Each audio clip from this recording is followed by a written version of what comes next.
Swayam Prabha. Digital India. Educated India.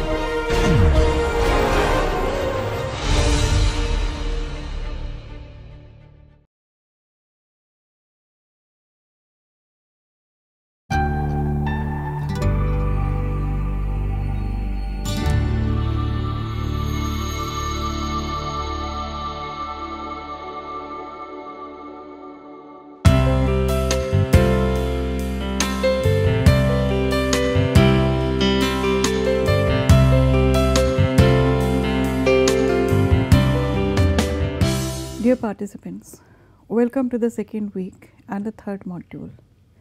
In the first two modules, we have seen how the cultural studies programs took off in UK and in USA, and then we looked at the philosophical contribution of Raymond Williams.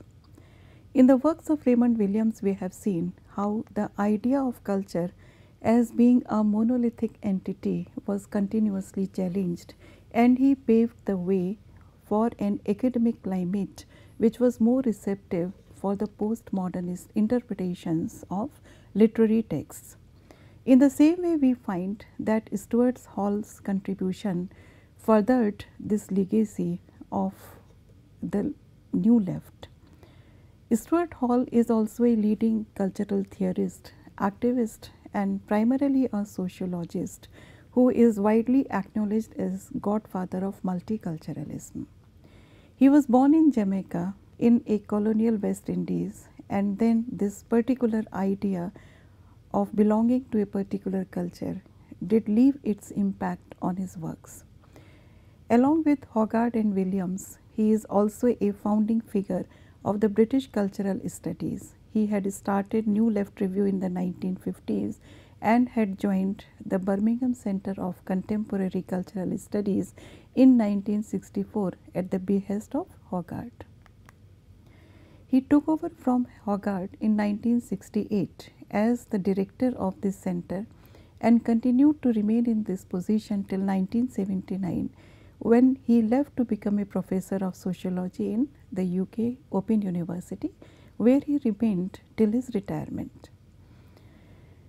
Hall is primarily known for expanding the scope of cultural studies, and he centralized debates around the axis of gender and race within cultural studies and established these two aspects of identity formation on a permanent footing in our understanding of culture. He is also a media theorist. He is a proponent of the reception theory, the encoding and decoding model of communication, which is being permanently used in any related teaching in the subjects of technical and professional and business communications. On hegemony, he had developed a semiotic approach in a post-Gramscian manner, and his work on cultural identity, ethnicity, race and African diaspora has had a major influence on contemporary critical theory. He was the president of the British Sociological Association from 1995 to 97. He has been closely associated with the journal Marxism Today, and he was also a founding editor of Soundings, a journal of politics and culture. He has also been associated with the Black Arts movement, and his essays on cultural studies, encoding and decoding in television discourse, cultural identity and diaspora are significant than the major books, namely The Hard Road to Renewal, Cultural Studies, Formations of Modernity, Questions of Cultural Identity and Cultural Representations and Signifying Practices. He is primarily known for his contribution to the field of communication studies. His model of encoding and decoding, worked on in 1973 and later on refined in 1980, became a significant influence on the course of cultural studies during the 1970s and 1980s, and concentrated on the process of communication in a television discourse. But we find that it is also an insightful analysis of how media messages are produced, circulated, consumed and interpreted. He brought attention to the active role which is played by the audience in this new theory of communication and he finds that he also marks a turn towards structuralism in his own research. The traditional view of how the process of communication and how the process of receiving a particular message functions was rather static. It was considered that media messages have a fixed meaning, the meaning is transparent, and it remains the same throughout the course of communication, and irrespective of who the audience are, the message would remain the same. Hall challenged the three components of this previous model, and he argued that meaning cannot be determined or finally fixed only by the sender. The sender only formulates the message in a particular manner, but the message itself is never transparent because the audience also is not only a passive recipient. The audience also decodes the message in a particular fashion within a particular paradigm of understanding. In Hall's opinion, we find message is rarely interpreted as it was intended to be, and this distortion happens systematically at various stages of the process of communication. He has reformulated the linear model of communication, which was previously found in mass communication research, and he became interested in the ways in which audience generate meanings rather than simply discovering a meaning as it was intended to be by the sender of the message. In this linear model of mass communication, we find that the sender passes a message which is very static through a mass media channel to the receiver, who can be viewers, readers, consumers in any other way. And there are certain gatekeepers also, for example, editors who give a particular shape to the meaning, executive producers who give a particular shape to a video, media managers who ensure that it is circulated, and there is a feedback system also. But nonetheless, we find that it is understood in this linear message that the interpretation of the message would remain unchanged irrespective of who the audience are in that given system. The moment of the production of the message and the moment of its receiving, according to Hall, do not correspond to each other. The moments of encoding, that is the moments in which a particular message is being produced, and the moment of decoding, when this message is actually being received by a person, are points at which both meaning is produced and reproduced. So, the meaning is produced when a person tries to encode a message, then this message is encoded according to one's frame of reference only. On the other hand, when a receiver decodes the message is always decoded according to the receiver's frame of reference. And if there is a mismatch between the two, we find that the intended impact would never be there. And therefore, according to Hall, the media messages are methodically distorted by the signifying structures.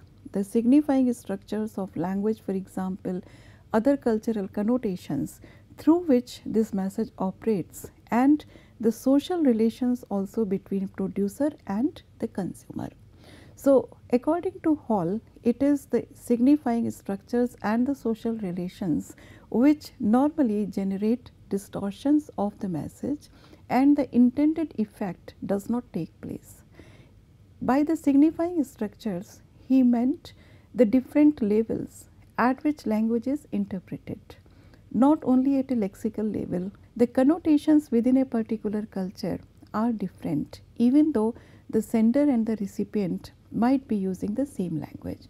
So, because of these cultural connotations, the structure of the words does not necessarily correspond to the structure of the world, and because of these relations which are also different, the social relations which are different for the sender as well as for the message, coupled with differences in signifying structures, the media messages may not be understood in the same manner. So, it may be possible that the sender intends a particular meaning, but the audience fails to grasp that meaning at all, and on the other hand understands it in a different manner.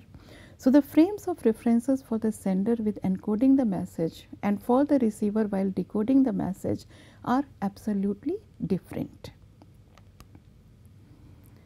Hall also suggests that if a meaningful exchange is to take place, the encoding and decoding must match, and therefore the frames of references of the sender and the receiver should not be very different from each other. He suggests that media messages are produced in order to encourage those meanings preferably and those readings preferably which conform to the dominant cultural order, and therefore his idea is that media messages normally conform to the messages which are being favored by the dominant ideology in any cultural setting. But media messages are often multi-accentual because they have a potential of generating alternative meanings, because the readings of culture are never monolithic. In order to explain it further, Hall proposed a four-stage theory of communication which included production, circulation, use, that is consumption or understanding, and reproduction at the level of the receiver of the message. These stages are understood as separate stages. They are autonomous stages, but at the same time we find that they are interdependent also. Autonomously they create certain limitations, and the limitations which are created at a particular stage also limit possibilities of the next stage. So, whereas all these stages are autonomous, we find that they also have a limiting impact on the next stage, and therefore he perceived a complex structure of dominance in messages which may vary at every alternate stage. This is the reception theory, the model of encoding or decoding which has been suggested by Hall. On the one hand, the frameworks of knowledge, relations of production and technical infrastructure provides a particular meaning which is encoded, and that suggests the frame of reference on the part of the sender as well as the technical possibilities through which a particular medium is being sent. So, once a message has been encoded, programmed as a meaningful discourse, it is being decoded, and then we can come across an absolutely different meaning, because this meaning would be generated by the frameworks of knowledge, relations of production and technical infrastructure which is available and with which the recipient is comfortable. So, we find that at every stage there are certain factors which are responsible for generating a particular message and also for generating situations in which the message can be understood in a particular manner. At the production stage, we find that the needs of technology are also important. What type of technological help we have in the production and in the framing of our message are also important in today's culture, and they cannot be overlooked. At the level of circulation, we also find that certain other aspects come into the foreground. The socio-economic situation which govern the technology which can be used by the sender, the cultural connotations of the language which are being forwarded in the formulation of this message, as well as the power relations which are being generated directly or indirectly through this message. The message form is a presentable shape which is the vehicle of the intended message. But before it is put to consumption, this message is appropriated as a meaningful discourse so that it can be hoped to be meaningfully decoded. However, this remains only a hope. It is never a 100% assurance that it would be decoded in the same manner in which it has been intended. Decoding also differs from encoding because the person who is decoding it also has a set of socio-economic and political ideologies. So, these conditions and ideological preferences would also initiate a different understanding of the message. So, in this set of decoded meanings which have an effect or influence with very complex perceptual, cognitive, ideological, behavioral, psychological consequences that the message is received and understood. So, this is a process which actually exists despite all these complexities, and this is also a model which is being used internationally for every classroom setting, and this remains a significant contribution of Hall not only to the understanding of the cultural theories, but also how this process works, which can be used in non-academic fields by people. So, his idea was that the message is always discursively produced, circulated and used. The discourse itself is never dissociated absolutely from the message itself at any stage, and therefore distortions or misunderstandings of the message may occur, and according to him, encoding as well as decoding are creative moments, and thus audience plays an equally significant role in the creation of the message. Hall has outlined the multi-accentuality of media messages through three hypothetical reading positions which the decoders can adopt, and these are the dominant position, negotiated position and oppositional position. In the dominant or hegemonic position, we find that the viewer decodes messages in terms of meanings which are encoded by the encoding process and the dominant cultural order. It constitutes an instance of perfectly transparent communication in which the intended meaning is also the perceived meaning by the receiver. The receiver or the audience accepts the viewpoint which has been presented and also empathizes with it. So, this according to Hall is a dominant or hegemonic position in which the receiver conforms to a dominant standard. The negotiated position can be a mixture of the adaptive and oppositional elements. The decoder can potentially adopt and later on oppose the dominant codes which have been presented through a televised program. The viewer to a certain extent accepts the dominant codes, but also modifies the messages ultimately in such a manner that the interpretation reflects his or her own interest or experiences. So, this is a situation in which the codes are negotiated and the viewer can take up any different position. The oppositional position is one in which the decoder recognizes the dominant codes which are being used by any televised program or any other media messages, for example. The decoder recognizes them and also understands them, but at the same time we find that the decoder actively resists them. So, these are the three positions which have been suggested by Hall. He also suggests that the association between the code which has been used by the encoder and the meaning which is being derived by the decoder cannot be stationary. It is based on conventions, and therefore variations in interpretations and readings would be there, because any code can never have a fixed meaning in our culture. The cultural codes are non-stationary by nature. However, there are certain conventions which gain better acceptance about them, and therefore they are associated with an aura which is almost naturalness, and therefore these interpretations take the form of ideologies, and once these interpretations take the form of an ideology, we find that a viewer comes to accept them with better ease. Hall suggests that the viewers may be conscious of the impact of ideological connotations on discourse, and the intersections of already coded signs with profound semantic codes of a culture may provide additional ideological proportions to the message, which represents invariably a dominant cultural order. But these intersections and resultant connotations exploit the semantic and cultural polysemy of power and interest, and therefore an alternative meaning can also be read within the same messages. This is the encoding and decoding model which has been later on developed by Stuart Hall.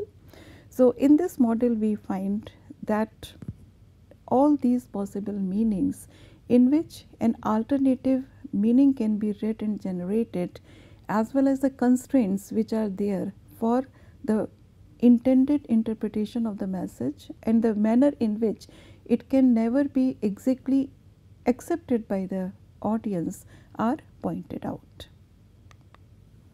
For all human practices are struggles to make history in conditions which are often not in our control. And he brings this Marxist axiom to bear upon three different but related enterprises. First is to offer a theory of ideology which sees communicative practices in terms of what people can do and make of them. Secondly, to describe the particular historical form of contemporary cultural and political struggle, hegemony or otherwise.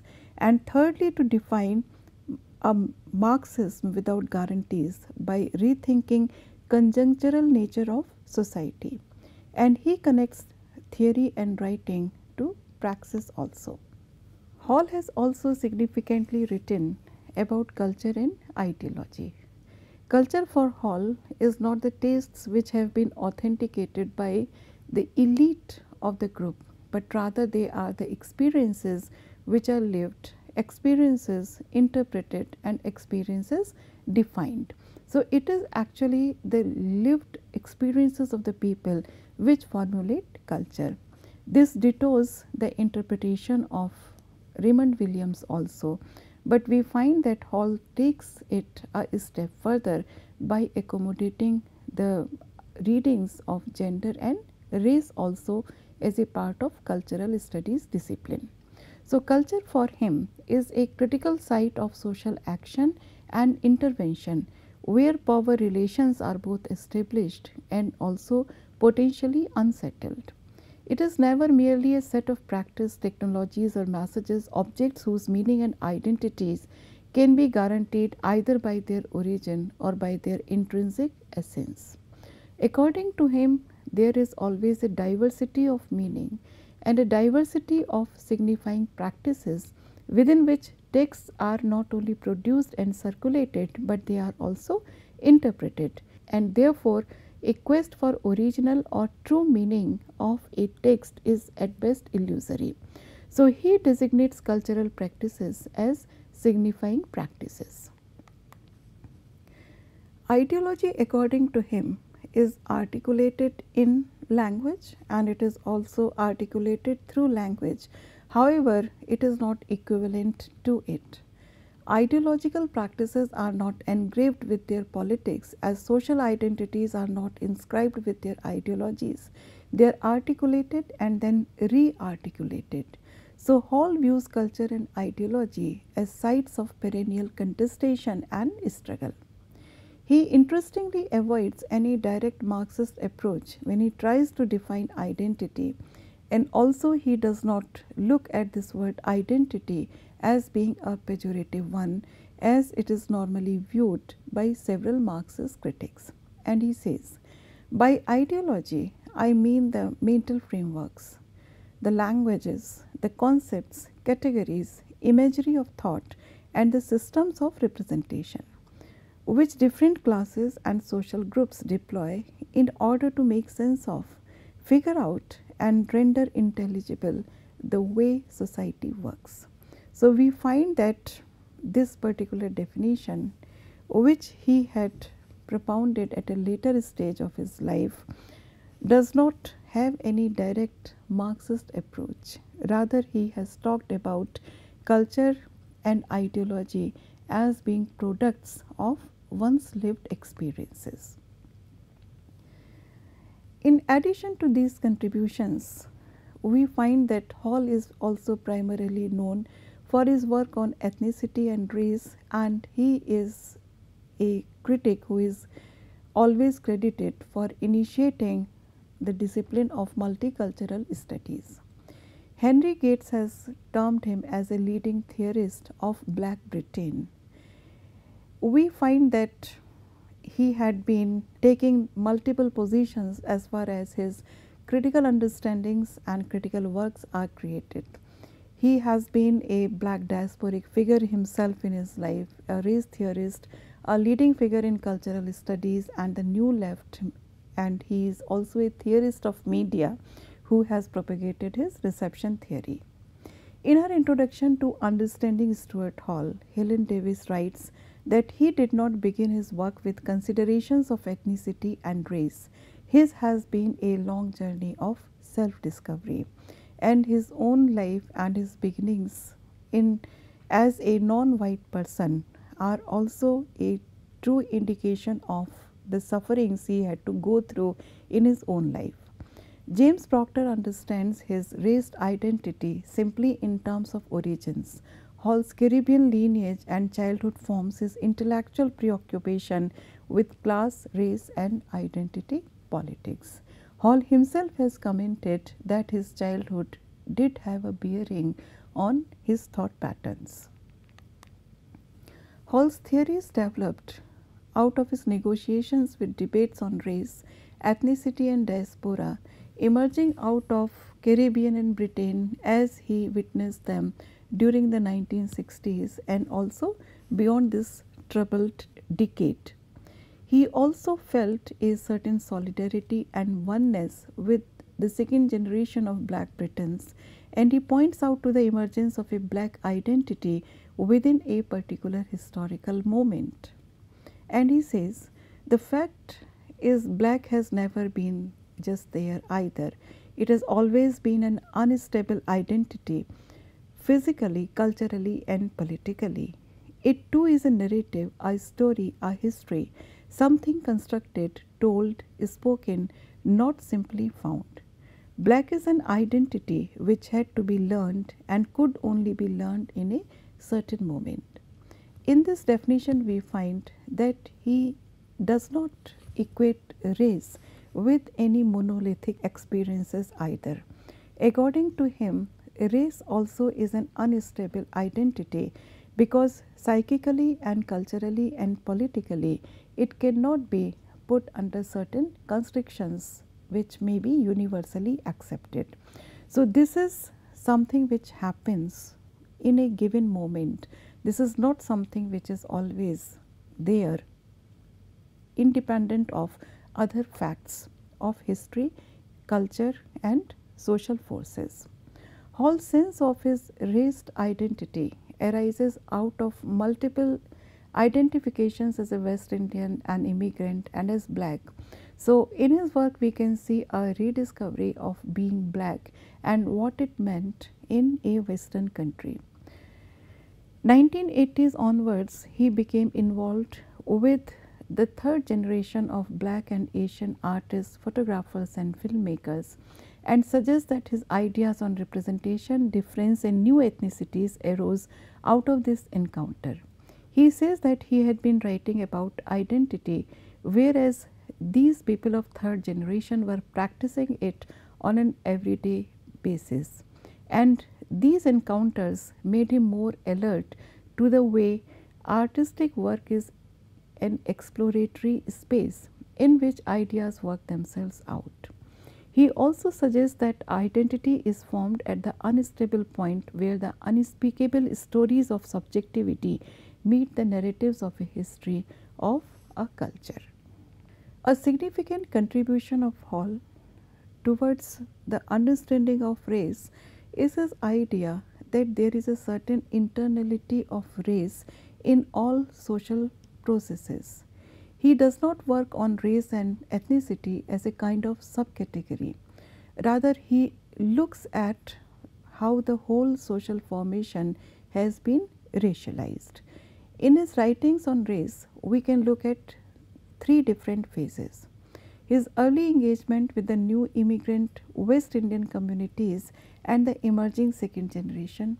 Secondly, how he turns to theory during his tenure with this Birmingham Center for Contemporary Critical Studies and later on as its director for a very long time.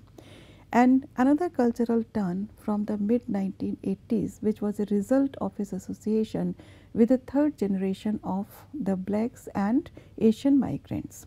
So we find that there has been a shift in black cultural politics in Britain also, and there have been renewed debates about new ethnicities and the theorization of post-coloniality and diaspora during the later stages of Hall's writings.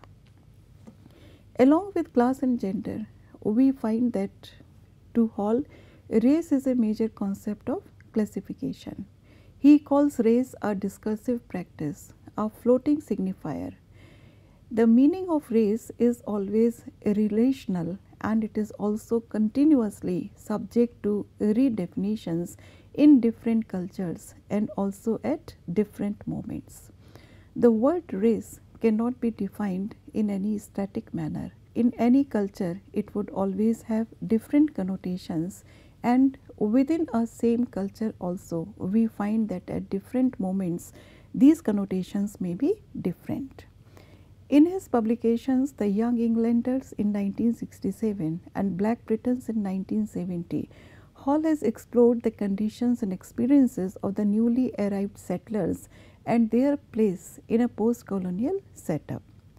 In The Young Englanders, he suggests that race is a collective concept, and I quote, "Essentially, race relations are relations between groups of people rather than individuals. Relationships in which the personal exchanges between individuals are mediated through and affected by the whole body of stereotyped attitudes and beliefs which lie between one group and another." Traces of the dominant race relations paradigm and the notion of black youth as being stranded between two cultures is also a major contribution of Hall. It marks the beginning of his emphasis on issues of representation, on practices of racist exclusion, as well as on strategies of subversion and agencies. His thinking and theories on this subject remain conjunctural and contingent. These two poles, according to him, are brought together on the terrain of culture, which for him is the site of struggle over meaning, not just of the abstracted sign, but also of the real, of the lived experience.